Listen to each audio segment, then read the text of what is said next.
പിറവിയിലെ വേട്ടയാടപ്പെട്ട ഒരു ജനതയാണോ നാം. പിച്ചവെച്ച് നടന്നത് മനുഷ്യരക്തം ചിതറിപ്പടർന്ന രണഭൂമികളിലാണ്. സാമ്രാജ്യത്വത്തിന്റെ വെടിക്കോപ്പുകൾക്ക് മുൻപിൽ കരുത്തിന്റെ പതാകയേന്തിയ യോദ്ധാക്കളാണ് നമ്മുടെ പൂർവ്വസൂരികൾ. അങ്ങനെ രണഭൂമികളിലൂടെ പിച്ചവെച്ച് നടന്ന ഒരു പാർട്ടിയാണ് കമ്മ്യൂണിസ്റ്റ് പാർട്ടി. ഇപ്പൊ കമ്മ്യൂണിസ്റ്റ് പാർട്ടിയെ ചൊറിയാൻ ശ്രമിക്കുന്നവർ ഈ ചരിത്രം തിരിച്ചറിയണം. ഇതങ്ങനെ എളുപ്പത്തിൽ ഇളകുന്ന പ്രസ്ഥാനമല്ല. മഹത്തായ ചരിത്രമുള്ള എല്ലാ പ്രതിലോമകാരികളുടെയും ആക്രമണങ്ങളെ ശൈശവത്തിലെ ബാല്യത്തിലെ നേരിട്ട് വളർന്നു വന്ന പ്രസ്ഥാനമാണിത്. ബ്രിട്ടൻ വേട്ട തുടർന്നു. കമ്മ്യൂണിസ്റ്റ് നേതാക്കന്മാരെ എല്ലാം വേട്ടയാടി. EMSന്റെ തലയ്ക്ക് വിലയിട്ട ചരിത്രം നിങ്ങൾക്കറിയാം. AKGയെ തുറങ്കിലടച്ച ചരിത്രം അറിയാം. 947 ആഗസ്റ്റ് മാസം 15 ഇന്ത്യ സ്വതന്ത്രയായപ്പോ AKG ജയിലിലായി. ജയിലിൽ കിടന്നുകൊണ്ട് സ്വാതന്ത്ര്യ ദിനത്തെ വരവേൽക്കേണ്ടി വന്ന നേതാവാണ് AKG. മറ്റേതെങ്കിലും ഒരു ദേശീയ നേതാവിന് ഇങ്ങനെ ഒരു അനുഭവം നിങ്ങൾ വായിച്ചിട്ടുണ്ടോ? ഇനി സ്വാതന്ത്ര്യം കിട്ടിയതിന് ശേഷമോ? സ്വാതന്ത്ര്യം കിട്ടിയതിന് ശേഷം ആ വേട്ട ബ്രിട്ടൻ വേട്ടക്കാരന്റെ ചാട്ടവാർ കോൺഗ്രസിന് കൈമാറി. കോൺഗ്രസ് ആ വേട്ടക്കാരന്റെ റോൾ ഏറ്റെടുത്തു. എത്രയെത്ര കൊടുംപാതകങ്ങൾ ഈ രാജ്യത്തുണ്ടായി. 1948 ഒഞ്ചിയത്ത് പോലീസിന്റെ നരനായാട്ടുണ്ടാവുന്നു. എത്ര സഖാക്കളെ വെടിവെച്ചു കൊന്നു. മണ്ടോടിക്കണ്ണന്റെ ഉജ്ജ്വലമായ വിപ്ലവ പൈതൃകത്തിന്റെ കഥ ആ നാളുകളിലാണ്. അറസ്റ്റ് ചെയ്ത് വടകര പോലീസ് ലോക്കപ്പിൽ വെച്ച് നിഷ്ഠൂരമായി മർദ്ദിച്ച് ശിരസ് പൊട്ടി ഒഴുകിയ ചോരയിൽ കൈമുക്കിയാണ് മണ്ടോടിക്കണ്ണൻ വടകര പോലീസ് ലോക്കപ്പിന്റെ ചുവരിൽ അരിവാളും ചുറ്റികയും വരച്ച് അതിന് ചുവട്ടിൽ തളർന്നു വീണ് രക്തസാക്ഷിത്വം വരിച്ചത്. മണ്ടോടിക്കണ്ണനെ മർദ്ദിച്ചു കൊല്ലുമ്പോ അദ്ദേഹത്തിന്റെ 3 വയസ്സുകാരിയായ മകൾ ചികിത്സ പോലും ലഭിക്കാതെ മരണത്തിന് കീഴടങ്ങുകയായിരുന്നു. മകളുടെ മൃതദേഹം പോലും കാണാതെയാണ് മണ്ടോടിക്കണ്ണൻ രക്തസാക്ഷിത്വം വരിച്ചത്. ഇത്തരം എത്രയെത്ര അനുഭവങ്ങൾ ചരിത്രത്തിലുണ്ട്. 950 പാടിക്കുന്നിലെ സഖാക്കളെ വെടിവെച്ചു കൊല്ലുന്നത്. രേരു നമ്പ്യാരും കുട്ടിയാപ്പയും ഗോപാലനും. ബ്രിട്ടനല്ല, കോൺഗ്രസ് ആണ് രാജ്യം ഭരിക്കുന്നത്. 3 സഖാക്കളെ കള്ളക്കേസെടുത്ത് ജയിലിലടയ്ക്കുന്നു. ജയിലിൽ നിന്നും കള്ളജാമ്യത്തിൽ അവരെ പുറത്തിറക്കുന്നു. കള്ളജാമ്യം അതെന്താണ്? കള്ളക്കേസ് എന്ന് കേട്ടിട്ടുണ്ടാവും, കള്ളജാമ്യം എന്ന് കേട്ടിട്ടുണ്ട്. അങ്ങനെയുണ്ട്. ബന്ധുക്കളോ സഖാക്കളോ അറിഞ്ഞിട്ടില്ല. പോലീസ് തന്നെ കൃത്രിമമായി ജാമ്യത്തിലെടുത്ത് ജയിലിൽ നിന്ന് പുറത്തിറക്കുന്നു. പാടിക്കുന്നിൽ കൊണ്ടുവന്ന് കൈകളിൽ ചെങ്ങലയിട്ട് കമ്മ്യൂണിസ്റ്റ് പാർട്ടി മൂർദാബാദ് എന്ന മുദ്രാവാക്യം വിളിക്കണമെന്ന് ആജ്ഞാപിക്കുന്നു. ഇൻസ്പെക്ടർ റേ എന്നൊരു പോലീസ് ഓഫീസറാണ് അതിന് നേതൃത്വം കൊടുത്തത്. ഇൻസ്പെക്ടർ റേ ഗർജിച്ചു, കമ്മ്യൂണിസ്റ്റ് പാർട്ടി മൂർദാബാദ് എന്ന മുദ്രാവാക്യം വിളിക്കണം. ചെങ്ങലയണിഞ്ഞ കൈകൾ ഉയർത്തി കമ്മ്യൂണിസ്റ്റ് പാർട്ടി സിന്ദാബാദ് എന്ന മുദ്രാവാക്യം മുഴക്കി ഇൻസ്പെക്ടർ റേയുടെ മുഖത്ത് കാർക്കിച്ചു തുപ്പി രേരു നമ്പ്യാരും കുട്ടിയാപ്പയും ഗോപാലനും. തോക്കുകൾ ഗർജിച്ചു. 3 സഖാക്കളും വെടിയേറ്റു വീണു. അവരാണ് പാടിക്കുന്ന രക്തസാക്ഷികൾ. ഇൻസ്പെക്ടർ റേ കരുതി എല്ലാ കാലവും ഇങ്ങനെ ആയിരിക്കും. പക്ഷേ കണക്കുകൂട്ടലുകൾ തെറ്റി. 957 ഏപ്രിൽ 5 കേരളത്തിന്റെ ചരിത്രം മാറി. ആദ്യത്തെ കമ്മ്യൂണിസ്റ്റ് ഗവൺമെന്റ് അധികാരത്തിൽ വന്നു. EMS മുഖ്യമന്ത്രിയായി സത്യപ്രതിജ്ഞ ചെയ്തു എന്ന വാർത്ത ആകാശവാണിയിലൂടെ കേട്ട് ജോലി രാജിവെച്ച് ബാംഗ്ലൂരിലേക്ക് ഒളിച്ചോടി ഒരു ലോഡ്ജ് മുറിയിൽ ആത്മഹത്യ ചെയ്തു ഇൻസ്പെക്ടർ റേ. അതാണ് ഈ നാടിന്റെ ചരിത്രം. അങ്ങനെ എത്രയെത്ര അനുഭവം. 1950 ജനുവരി 26 ഇന്ത്യ ഒരു സ്വതന്ത്ര പരമാധികാര റിപ്പബ്ലിക്കായി.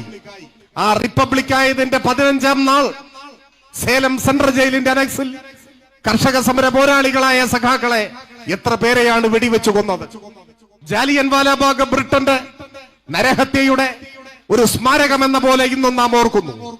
സ്വാതന്ത്ര്യാനന്തര ഇന്ത്യയിലെ ജാലിയൻ വാലാബാഗ് ആയിരുന്നു സേലം ജയിൽ. കൊല്ലപ്പെട്ടവരിലധികവും വടക്കേ മലബാറിലെ കർഷക സമരത്തിന് നേതൃത്വം കൊടുത്തവർ.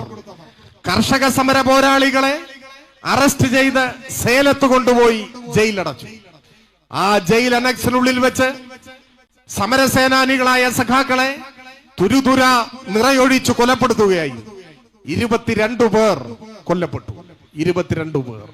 1950 ഫെബ്രുവരി 11 സേലത്തെ സഖാക്കളെ വെടിവെച്ച് കൊന്നപ്പോ, ഒഞ്ചിയത്തെ സഖാക്കളെ വെടിവെച്ച് കൊന്നപ്പോ, പാടിക്കുന്നിൽ സഖാക്കളെ കൊന്നപ്പോ ഒക്കെയും തമിഴ്നാടിന്റെ ഭാഗമായ ഈ മലബാറിന്റെ കൂടി അധികാര സ്ഥാനത്തുണ്ടായിരുന്നത്, പോലീസിനെ നിയന്ത്രിച്ചിരുന്നത് കോൺഗ്രസിന്റെ നേതാവ് കോഴിപ്പുറത്തു മാധവ മേനോനായിരുന്നു. കോൺഗ്രസ് നാട് ഭരിക്കുമ്പോ, കോൺഗ്രസ് നേതാവ് മുഖ്യമന്ത്രിയായിരിക്കുമ്പോ, കോൺഗ്രസ് നേതാവ് ആഭ്യന്തരമന്ത്രിയായിരിക്കുമ്പോ കമ്മ്യൂണിസ്റ്റുകാരെ വേട്ടയാടിയ ഒരു ചരിത്രമാണിത്. ബ്രിട്ടനും കോൺഗ്രസും വേട്ടയാടിയ ആ വേട്ടയെ നേരിട്ട് വളർന്നു വന്നവരാണ് കമ്മ്യൂണിസ്റ്റുകാർ. അതാണ് അനുഭവം. പിന്നിട്ട വഴിത്താരകൾ മനുഷ്യരക്തം കൊണ്ട് ആർദ്രമായതാണ് എന്ന് ഈ കാലഘട്ടത്തിൽ രാഷ്ട്രീയ പ്രവർത്തനത്തിൽ ഏർപ്പെടുന്ന ഏവരും ഓർത്തിരിക്കേണ്ടതാണ്. നമ്മളെ വിമർശിക്കുന്നവരുണ്ടാവാം, അവർക്കതിന് അവകാശമുണ്ട്. പക്ഷെ വിമർശിക്കുമ്പോൾ ഓർക്കണം, ഇന്ന് കാണുന്ന എണ്ണിയാലൊടുങ്ങാത്ത പീറ പാർട്ടികളെ പോലൊന്നല്ല കമ്മ്യൂണിസ്റ്റ് പാർട്ടി.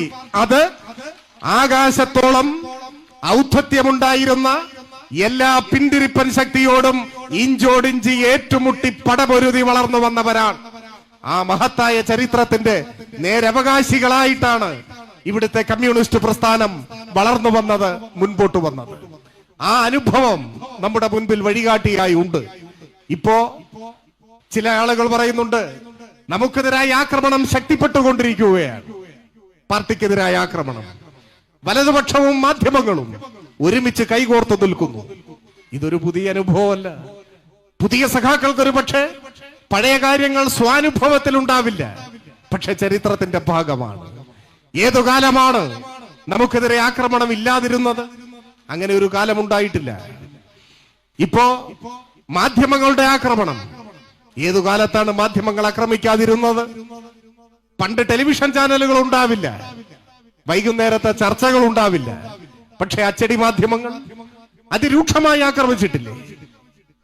ഒരു പക്ഷെ ഇന്നത്തെക്കാൾ ഏറെ മനോരമാദി മാധ്യമങ്ങൾ എന്ന് പറയാറുണ്ട്.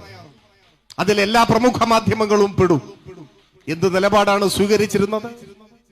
EMS സ്ഫടിക സമാനമായ രാഷ്ട്രീയ വിശുദ്ധിയുടെ ആൾ രൂപമായിരുന്നില്ലേ EMS? ആ EMSനെ എത്ര മനുഷ്യത്വരഹിതമായി ആക്രമിച്ചു. അളവറ്റ ഭൂസ്വത്ത് എല്ലാം വിറ്റ് ആ പണം മുഴുവൻ പാർട്ടിക്കും പത്രത്തിനും നൽകി 8 പതിറ്റാണ്ടോളം നീണ്ട രാഷ്ട്രീയ പ്രവർത്തനത്തിനൊടുവിൽ വിടവാങ്ങുമ്പോ സ്വന്തമായി 1 സെന്റ് ഭൂമിയില്ലാതെയാണ് EMS വിടവാങ്ങിയത്. ആ EMSനെ അഴിമതിക്കാരനെന്ന് ആക്ഷേപിച്ച വലതുപക്ഷ മാധ്യമ ശൃംഖലയാണ് കേരളത്തിലേത്. മറക്കാൻ പാടില്ല. എന്തായിരുന്നു മുദ്രാവാക്യം?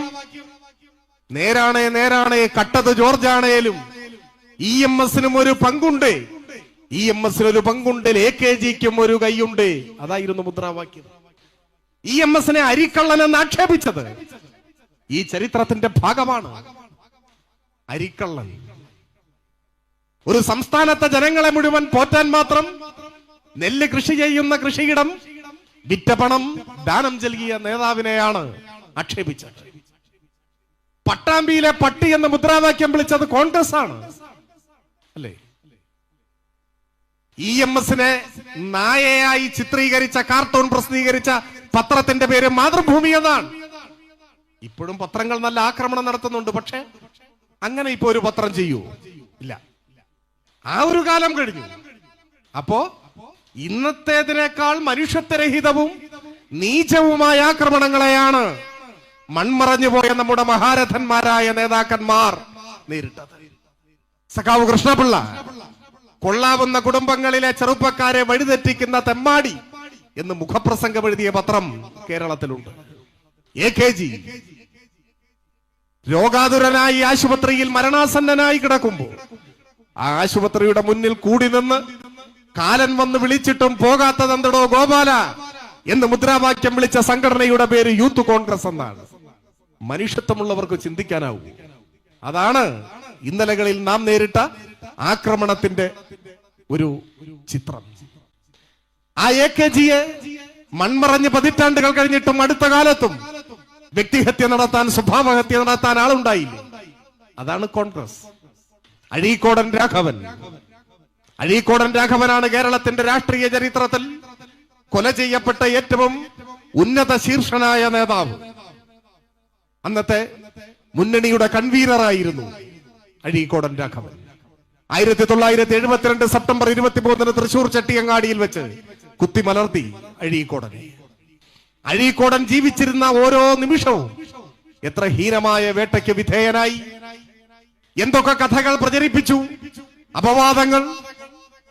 നൂറുകണക്കിന് സ്വകാര്യ ബസ് സർവീസുകളുടെയും ബോട്ടുകളുടെയും രമ്യഹർമ്മ്യങ്ങളുടെയും ഉടമയാണ് എന്ന പ്രചാരവേല അഴിച്ചുവിട്ടു. അഴീക്കോടനെ അഴിമതിക്കോടൻ എന്ന് അഭിസംബോധന ചെയ്ത പത്രം ഈ കേരളത്തിലുണ്ട്. ഈ പ്രചരണം കൊടുമ്പിരിക്കൊണ്ട ഘട്ടത്തിൽ നിഷ്കളങ്കരായ ചില പാർട്ടി അനുഭാവികളെങ്കിലും സംശയിച്ചു. ഒട്ടുമില്ലാതെ ഇങ്ങനെ പറയും, സഖാവിന് എന്തെങ്കിലും ഒരു പാകപ്പിഴ പറ്റിയിട്ടുണ്ടാവുമോ എന്ന് സംശയിച്ചവരുണ്ടായിരുന്നു. ആ പ്രചാരവേലയുടെ മധ്യത്തിലാണ് 72 സെപ്റ്റംബർ 23 അഴീക്കോടനെ കൊലപ്പെടുത്തുന്നത്. അഴീക്കോടന്റെ മൃതദേഹം വഹിച്ചുകൊണ്ടുള്ള വിലാപയാത്ര കണ്ണൂർ പയ്യാമ്പലത്തെത്തി. സംസ്കാരം കഴിഞ്ഞു.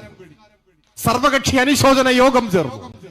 ആ അനുശോചന യോഗത്തിൽ പ്രസംഗിക്കവേ കോൺഗ്രസിന്റെ നേതാവ് മമ്പറം മാധവൻ പറഞ്ഞു, ആകാശത്ത് കാർമേഘമുരുണ്ടുകൂടിയാൽ ചോർന്നൊലിക്കുന്ന ഒരു മുറി മാത്രമുള്ള കൂരയാണ് അഴീക്കോടന്റെ ഏക സമ്പാദ്യം. അഴീക്കോടന്റെ പാർട്ടിയോട് ഞങ്ങൾ അഭ്യർത്ഥിക്കുന്നു, മീനാക്ഷി ടീച്ചർക്കും കുടുംബത്തിനും സുരക്ഷിതമായി ജീവിക്കാൻ ഒരു വീട് നിങ്ങൾ നിർമ്മിച്ചു കൊടുക്കണം.